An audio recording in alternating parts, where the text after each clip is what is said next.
On his first day transferring to the elite academy, the male lead assumed his looks alone would turn heads and command attention.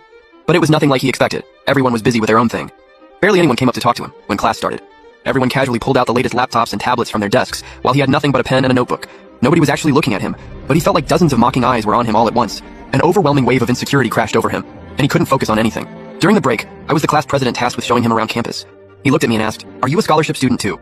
"You seem really comfortable with everyone here, but yeah, I transferred in last semester." Even though they reshuffled classes for junior year, the crowd stayed pretty much the same. "Didn't the scholarship spots only open up this semester for sophomores?" "Yeah."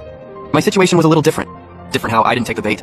Lin Xiu's expression darkened. He thought I was being deliberately cagey. He was quiet for a moment, then fixed his eyes on me again. "Since you're also on scholarship, your family probably isn't doing too well either, but I noticed you're doing the same as everyone else." "Using a tablet to take notes," I explained patiently. "The pace here is intense. Handwriting everything takes way too long." "Borrowing the right tools makes a huge difference in efficiency." He immediately pressed further. "So where'd the tablet come from? The one you have looks like it's the latest model." His probing tone rubbed me the wrong way, but I still answered politely. I said Qisheng lent it to me. His eyebrows shot up. "So you're studying with something he handed down to you out of pity?" I had no idea which part of what I said gave him that impression.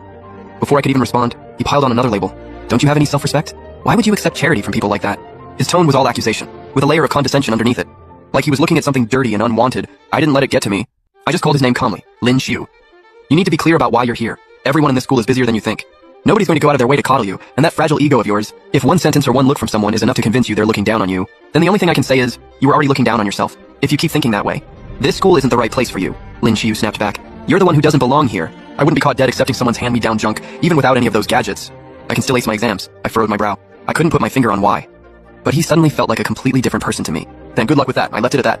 I respect people's right to make their own choices, even when those choices cause them grief. There wasn't much left to say, and Lin Xiu was done hanging around me anyway. He just said he was tired and didn't want to keep walking, which was fine by me. Showing him around was just part of my class president duties to begin with. Back in the classroom, I realized I'd left my water bottle at home. Then it clicked.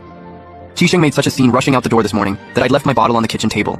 I let out a quiet sigh, and was just about to pull out my tablet to go over my class notes, when my chair got kicked from behind. I turned around to look at Qisheng. "Go get me something to drink." The full princess energy, completely unapologetic. I picked up the card she left on the desk, same as always. Haishu made a little humph and turned her head away. That attitude would make a toddler look mature by comparison. I had barely gotten to my feet when Zhou Yanlin came at me with his hands pressed together, same as always.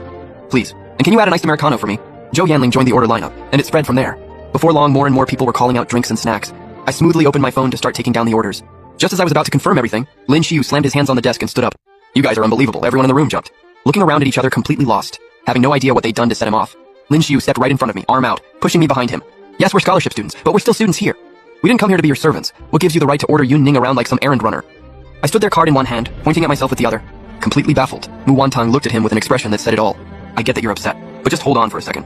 I think you might be misreading the situation. When we ask Yun Ning to make a run, we pay a delivery fee. We're not making her do it for free." Others chimed in.